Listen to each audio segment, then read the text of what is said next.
Bom, então, dando continuidade à nossa aula número 9, que nós estamos falando, então, dos métodos de resistência, o HIIT e o CIT.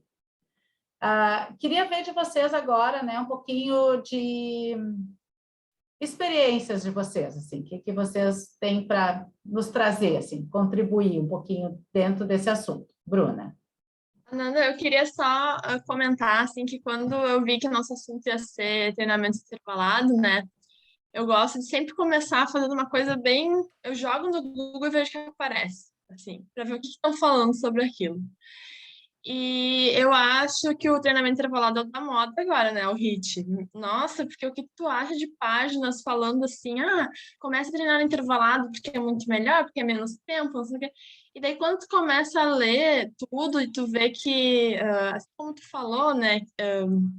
Que cada pessoa vai reagir de uma maneira, mas que mesmo os estudos trazem que na questão de resistência não há tanta diferença entre tu usar o intervalado e o contínuo.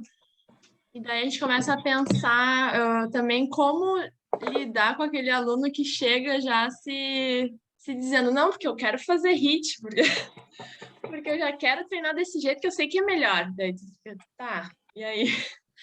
Então, também mais um desafio para nós aí, professores, né? Vamos lidar com essas informações ou desinformações que acontecem na internet.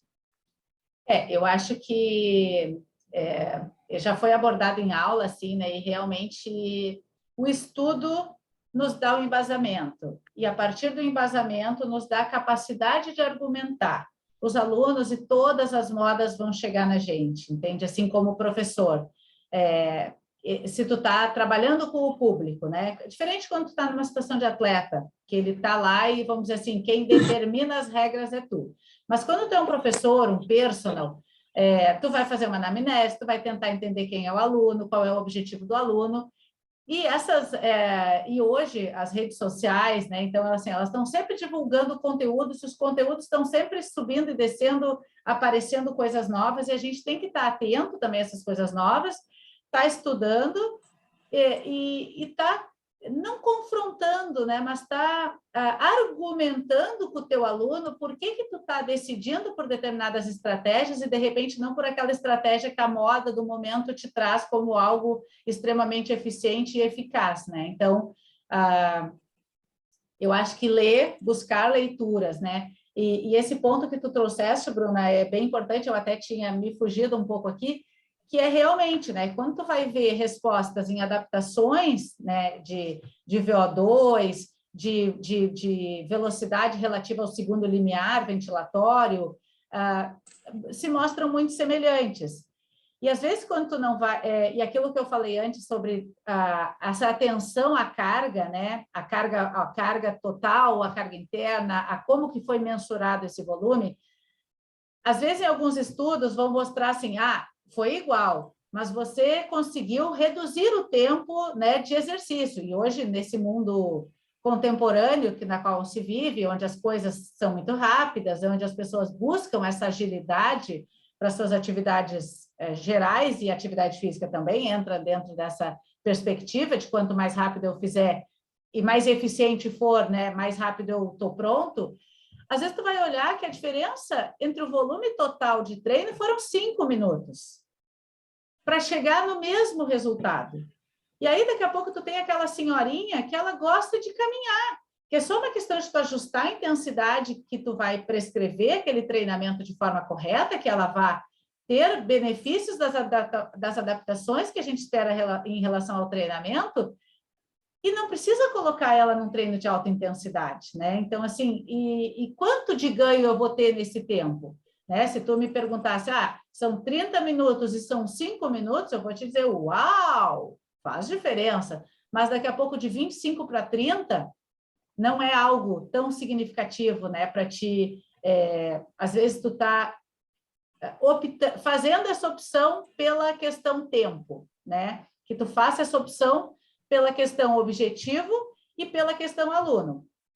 Por que como objetivo? Porque quando a gente vai pensar na alta intensidade, nem todo mundo consegue tolerar essa velocidade relativa ao segundo limiar, ou essa velocidade relativa ao VO2 máximo por muito tempo. Atletas mais treinados vão ter mais capacidade de tolerar intensidades mais altas, mas pessoas mais destreinadas vão ter menos. E aí eu preciso ganhar a intensidade desse treino. E às vezes eu não vou conseguir isso só no método contínuo. Eu não vou conseguir trocar 30 minutos, né? Eu vou ter que fazer uma progressão muito, às vezes, muito lenta. 60% de uma frequência cardíaca relativa a frequência cardíaca máxima, né? Ou a frequência cardíaca de reserva. E eu tenho uma forma de mostrar para esse organismo que ele é capaz de tolerar uma intensidade mais alta, mas por um curto período de tempo. Eu como professora, né, como personal, eu acho uma estratégia interessante. Eu acho que tu mostra para o teu aluno também que tu é capaz de, né? Porque tem, como a gente falou sobre o treinamento de resistência, que tem tanto o lado da questão física quanto a questão psicológica,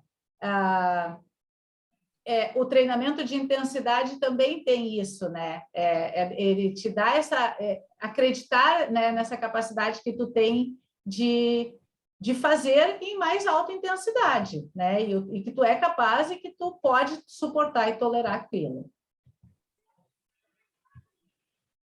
Alguém mais? Quero ouvir contribuições.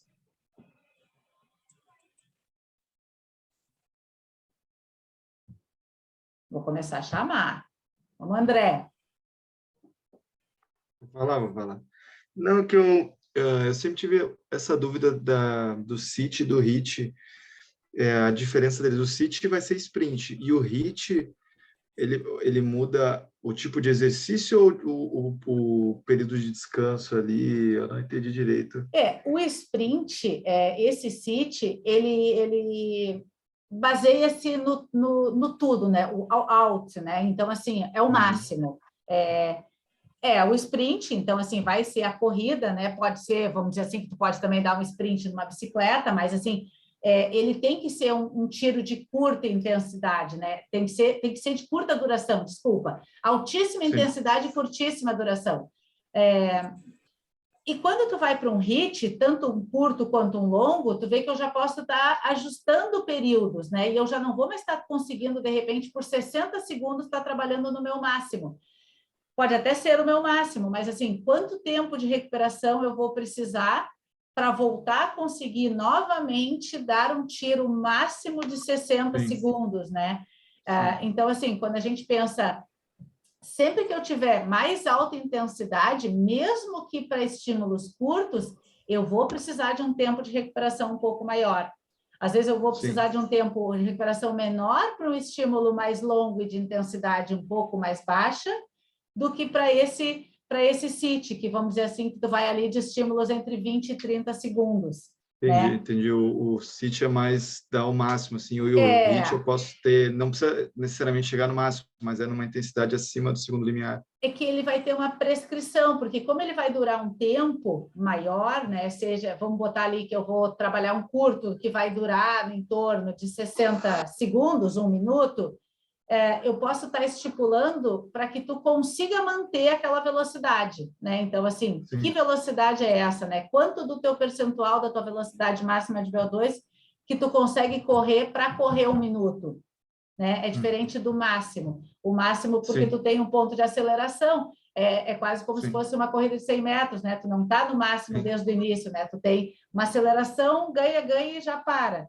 É diferente de quando tu pensa numa corrida por mais tempo. Tem que chegar numa cadência e conseguir manter. Não adianta chegar e começar a cair, né? Então, tu vai tentar trabalhar numa prescrição mais fechadinha. Entendi.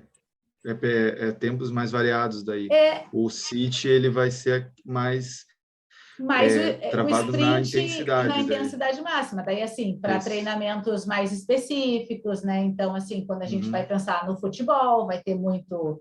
Talvez, muito, assim, pensando em especificidade, né? Tu vai, de repente, sai um pouquinho, talvez, daquele treinamento de resistência, daquele cíclico, né? Do que a gente falou um pouquinho na aula passada sobre o contínuo, e de repente vai para aquela capacidade de resistência do atleta de futebol, que vai ter que Sim. ter a capacidade de resistência para suportar os 45, os 90 minutos em campo, mas ele vai ter que ter a capacidade da explosão rápida, né? Perfeito. E aí, para o futebol, a gente vai para aquele primeira abordagem lá daquela subdivisão que vocês trouxeram, que o grupo trouxe, né? Que tu vai para tiros até mais curtos, né? De 10 segundos, que é o chega na bola e aí tu Sim. vai... Claro que tem, né? Tanto que nas avaliações de futebol, normalmente vai ter avaliações ali de tiros de 10, 20 e 30 metros. Tu vê que os de 30 metros é o menos específico para a modalidade, né? Os tiros mais Sim. curtos acabam sendo mais. Sim, show de bola. Perfeito, André. Vamos lá, Ricardo.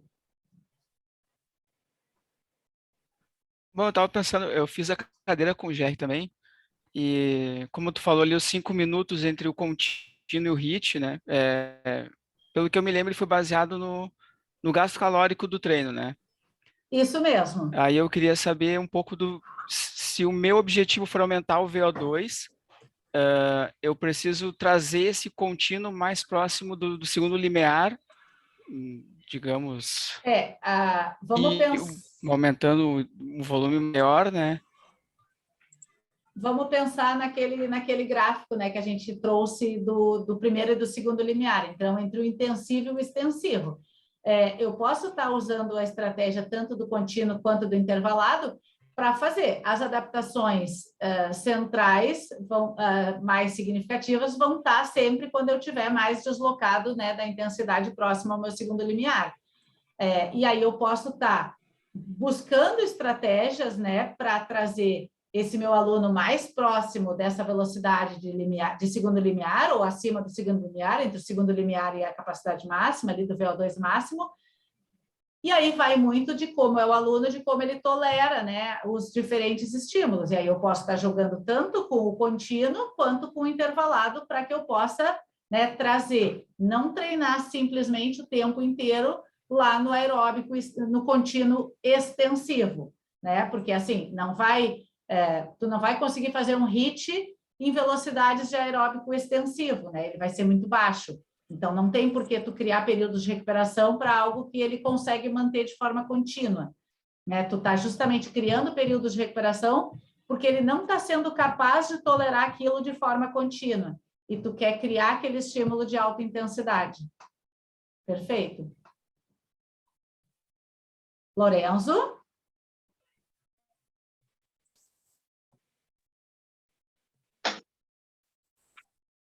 Oi. Tudo bom? Tudo bom. Eu sou meio leigo em HIIT, realmente não é uma coisa muito que eu pratico. E também quando fiz estágio em academia, não era muito uma coisa que eu passava para os meus alunos, mas eu acho muito interessante ver essa questão de que tanto o contínuo como o HIIT, eles podem dar as mesmas características num efeito mais crônico para o aluno, né? Mas é bem interessante isso, de ter que pegar e observar também que cada pessoa vai agir melhor. As respostas. Por exemplo, e também gosto, né? Eu sou uma pessoa que eu prefiro ficar mais no contínuo. Eu não sou uma pessoa muito de ficar fazendo HIIT, mas eu acho que também o HIIT é uma coisa muito interessante no motivo de que quando tu tá contínuo, tu vai colocar tua frequência cardíaca lá em cima, né? Numa alta intensidade. E aí, quando tu terminar esse exercício, a tua frequência cardíaca vai diminuir, ok. Só que quando tu tá num HIIT, eu acho que tu também vai condicionar melhor o coração, porque daí tu vai ter que ficar fazendo isso diversas vezes. E, às vezes, para algum atleta, isso pode ser de suma importância, ter um condicionamento cardio de que ele seja capaz de diminuir sua frequência cardíaca de uma maneira mais rápida e mais eficaz. Eu acho que é um ponto também que deve ser observado, dependendo a ênfase que tu quiser estar dando. Perfeito, obrigada, Lourenço, pelo teu relato, né? Eu acho que eu vou pegar primeiro a parte, né, do relato, né? Eu não gosto, eu não me ajusto, né? Eu não me adequo.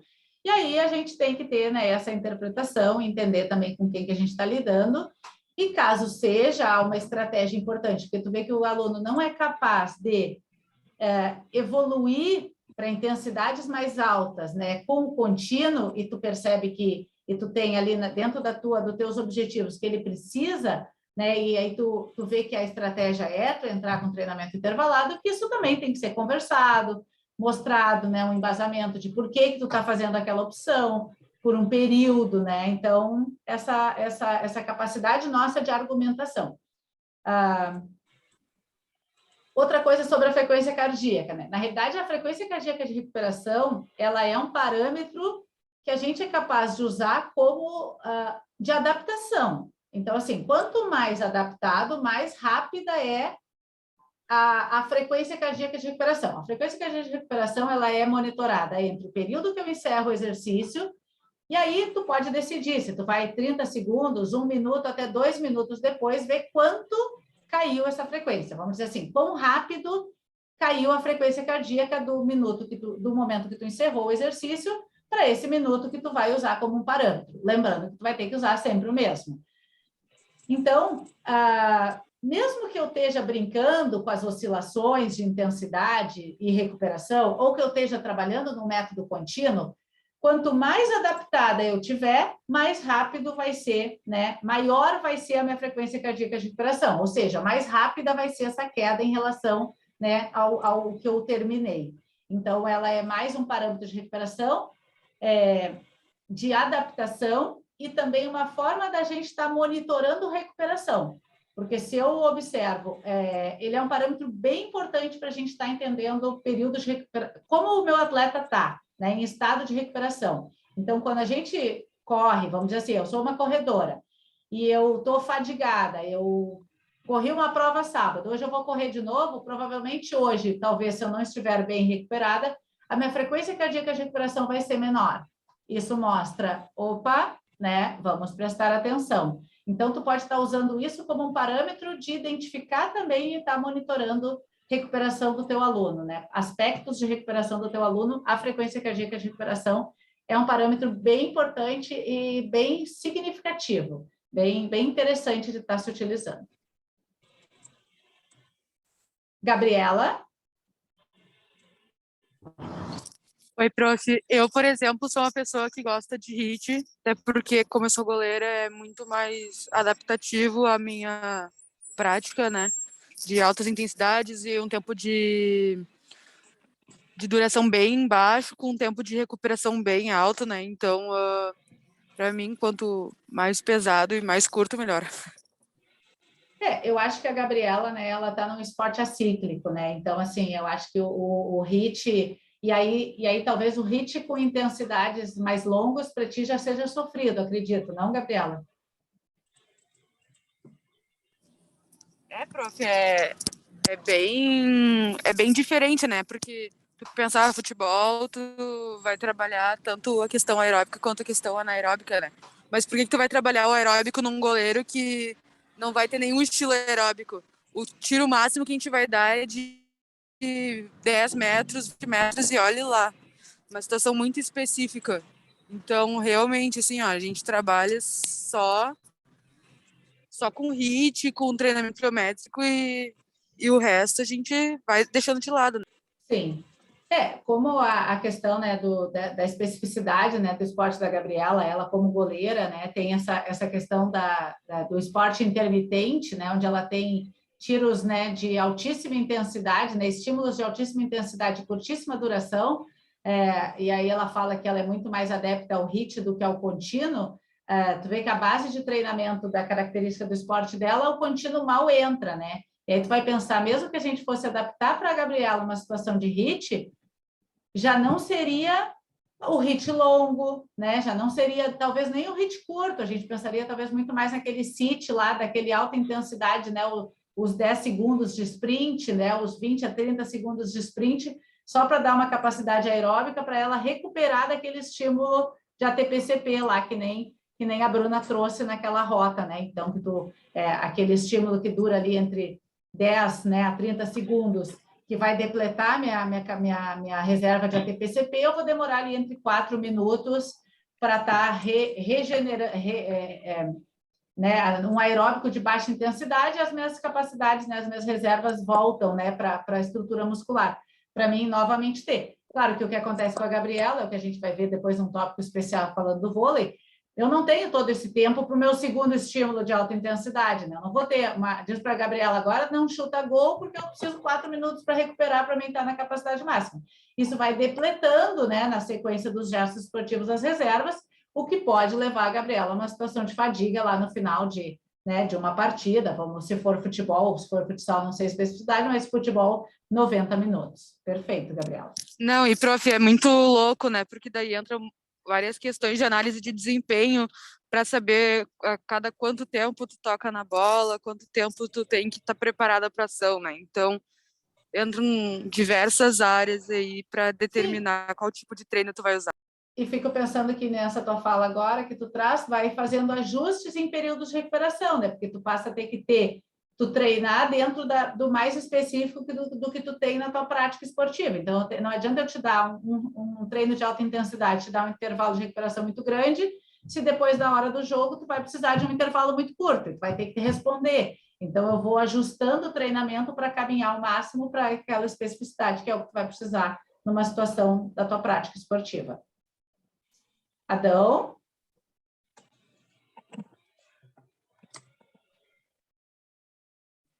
Oi, tá me ouvindo? Tô te ouvindo, Adão. Tô pelo celular aqui, então não tem como ligar a Tá, câmera. não tem problema. Acho que eu vou levar pro meu lado também, como levaram, né? Como atleta de salto em altura, eu vejo que o HIIT seria uma boa opção, mesmo não fazendo, né? Até por ser um exercício de intensidade muito alta e curto. Tu pratica alguma modalidade esportiva, Adão? Sim, eu sou atleta de salto em altura. Tá. Sim, não, na realidade o treino aeróbico ele não contempla, né, praticamente a modalidade de resistência não contempla a tua modalidade esportiva. Sim. Tá, perfeito. Mas acredito que só pelo tempo de duração mesmo seria algo mais parecido. Sim, sim. Até porque se eu ficar muito resistente a longas distâncias, eu vou perder qualidade explosiva também, né? E aquela coisa, um pouco do que a gente abordou na aula passada, né, vai muito também de que período de trabalho, né? Quando a gente vai pensar num esporte onde essa característica da capacidade aeróbica, ela não é predominante, né? Tu vai muito mais para as rotas anaeróbicas, às vezes lá no período de base, eu posso ter um trabalho um pouco mais voltado, né, para ganhos de capacidade aeróbica e depois migro, né, do decorrer da minha periodização, para deixar isso só como o próprio volume de treinamento já é o suficiente para manutenção e conservação daquele estímulo, daquelas adaptações que eu fiz no período de base. E quando a gente pensa em período de base... Sim, durante a base tem tiros de... Quando a gente pensa em período de base, às vezes a gente Desculpa te interromper. Não, de forma alguma. Eu também peço desculpas. Às vezes a gente pensa naquele período do anual, né? Às vezes a gente também pode pensar em período de base de forma um pouco mais longa, naquela formação do atleta. Então, quando aquele atleta estiver lá com 14, né, 16, eu vou ter volumes, né, de capacidade aeróbica um pouco maior, para quando esse meu atleta for chegando num padrão da elite, eu já não precisar tanto aporte de capacidade, de treinamento de capacidade aeróbica, porque ele já atingiu, né, níveis de VO2 que eu posso dar menos estímulos e trabalhar esse estímulo de conservação dessa capacidade de VO2, simplesmente com o volume de treino, com a intensidade que eles têm no próprio volume de treino. Muito bom, Adão. Obrigada pela contribuição. Eu não sei, está aqui como, deve ser administrador, quem é que está aqui nessa tela fechada aqui? Oi? Sou eu, não sabia. Tudo Fiquei bom? olhando. É o Marcos, professor. Tudo bom, Marcos? Vamos lá, vamos uma contribuição tua. Não, quanto à questão do HIIT, eu, assim, de certa forma, eu usava HIIT assim, nos treinos para alguns alunos e eu entendia o HIIT como algo muito específico, do tipo de exercício, tempo de descanso, e para mim era a minha visão de HIIT. Eu não conseguia entender que dentro do treinamento que eu faço, que de um tempo para cá eu trabalho com funcional, basicamente todos os exercícios que eu fazia eram de alguma forma um HIIT. Muitos dado tempo pelo aluno, quanto alguns dado tempo pelo professor. E isso, para mim, me abriu um pouco a visão. Mas, da visão que eu tinha, do entendimento que eu tinha, eu uso muito o HIIT para o aluno mais para avaliar como é que está a evolução dele durante o treinamento. Eu monto um treino novo, 3 vezes por semana, normalmente a base de treino de cada aluno ali. Ele treina em torno de 1 mês e meio, 6 semanas mais ou menos. E aí, no final desse período, eu faço um treino que é basicamente o HIIT, que eu controlo o tempo. Vamos dar um exemplo assim, 30 segundos de execução, 30 segundos de descanso. 30 de execução, 30 de descanso. Ou 30, 15. Ou 30, 45. 60, 30. E eu procuro usar sempre mais ou menos o mesmo tempo de intervalo para poder avaliar como é que está a evolução dele nesse período. E aí eu faço, não o mesmo treino, é óbvio, né? Mas uma mesma base para seguir. Então, eu acompanho ele durante um mês. No final desse mês, eu avalio como é que ele está se movimentando, como é que está a mobilidade, como é que está a força, como é que está a agilidade, como é que está... Todas essas características que eu acho importante. Para os alunos de futebol, eu uso a questão do sprint, que é o sit ali, o tempo rápido e o descanso maior. Para quê? Porque é a questão da explosão, da força, da velocidade. Então, tem essa característica. Para os alunos mais comuns, que é o treino de funcional do dia a dia, o treino mais para a saúde mesmo, para se cuidar, pegar um pouco mais de condicionamento no dia a dia, eu uso essa avaliação mais simples, mais tempo de exercício longo e descanso longo, para ver como é que ele se comporta. E para aqueles que é preciso de intensidade, que é os alunos de futebol, eu uso o tempo de exercício curto, mas em velocidade e intensidade máxima, e o tempo de descanso maior para ver a recuperação dele, ver como é que ele se comporta nesse período. A prescrição do teu treino, ele também se baseia em execução em velocidades máximas e períodos de recuperação ou não? Sim, eu tenho o treino que é o treino não é convencional, esqueci o termo agora, estava usando, que é o treino de força, vai lá, faz, executa, e tem dias que é simplesmente o treino de movimentação. E aí sim, aí dá um exemplo aqui dos tipos da nomenclatura que eu uso o time cap, por exemplo, ou for time, e assim eu vario dia a dia conforme cada atividade que a gente vai fazer. Sempre começo com o treino de força, quando é um aluno do dia a dia, que ele quer uma melhor capacidade cardiorrespiratória, uma melhor capacidade muscular, mais força, E aí eu sempre faço essa divisão, um pouco de força e depois um HIIT para dar um condicionamento melhor para ele. Eu acho que da tua fala, assim, o que eu só complementaria, né, que a gente sempre busca uma avaliação próxima do que a gente treina, né? Então, assim, porque daqui a pouco se eu fujo muito, né, do que eu da forma ou do formato que eu estou treinando, para quando eu vou avaliar, daqui a pouco eu não consigo enxergar bem aquilo que eu queria, né? Então, assim, se eu treino de um jeito, é porque eu quero que melhore dentro de uma perspectiva, né? Então, né, buscar avaliações. Então, é aquela da especificidade, né, que o professor trouxe ali entre o corredor e o ciclista no teste contrário, né? Então, tu vê que mesmo que tu tenha uma melhora da resposta da capacidade cardiorrespiratória, a especificidade do tipo de teste interfere na resposta, né, na magnitude da resposta. Então, só para ter... Sim, não adianta eu botar... É algo que eu procuro seguir a mesma linha, do tipo, eu não boto alguém para correr durante os treinos e na avaliação boto para nadar, porque eu não vou conseguir ter a mesma resposta. Perfeito. A questão é mais o tipo, como é que eu vou dizer, o tempo que eu consigo o aproveitamento dele. Do tipo, durante um período de um mês, ele vai correr 3 vezes na semana, dá 4 voltas numa quadra de futebol 7. E aí, no final desse período, eu vou fazer a avaliação em quanto tempo ele consegue dar número X de voltas para saber como é que foi a melhora dele, o desenvolvimento, até para poder planejar o próximo passo do treinamento dele, né? Para saber aonde ele está. Exatamente. Ótimo.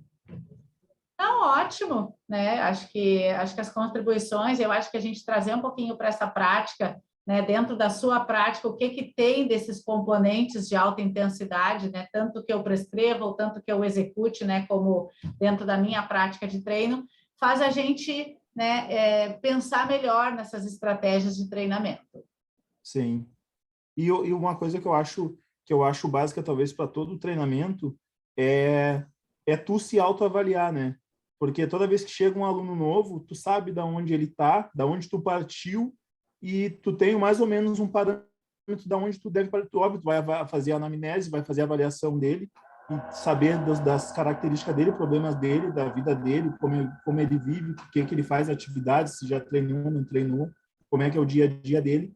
Mas tu precisa saber, na hora de prescrever um treino, como é que é a condição daquela atividade que tu vai fazer. Então, não adianta eu chegar um aluno novo e falar, vou botar ele para correr, ele vai fazer abdominal, depois ele vai saltar, e depois ele vai fazer um exercício isométrico. Tá, tu já fez, tu sabe como é que o teu corpo vai se comportar nessa situação. Então, primeiro tu executa, vê a possibilidade, vê a capacidade. Cortou um pouquinho a tua fala. Eu concordo, né? Eu acho que o conhecimento prático e o conhecimento teórico, eles se complementam, E aí, depois né? de fazer a avaliação do aluno, tu prescreve. Sim. Esse complemento entre o conhecimento teórico e o conhecimento prático. E uma coisa complementa a outra, né? Tu consegue ter a vivência e entender como, né? Claro que as percepções são diferentes, as individualidades são diferentes, mas, né, tu entende um pouco daquilo, não só, né, do conceito teórico, né, da proposta que tu está trazendo como padrão de treinamento ou como estratégia de treinamento, mas também uma certa percepção da vivência corporal. Claro que isso também tem um limite, né? Porque assim, a gente muitas vezes vai ser o atleta amador e vai treinar o atleta de elite, né? Então, assim, as intensidades são relativas, né? Mas tu pode ter essa, né? O pupilo superar o mestre, né? E isso também é muito legal. Sim. Eu vou encerrar aqui a nossa gravação.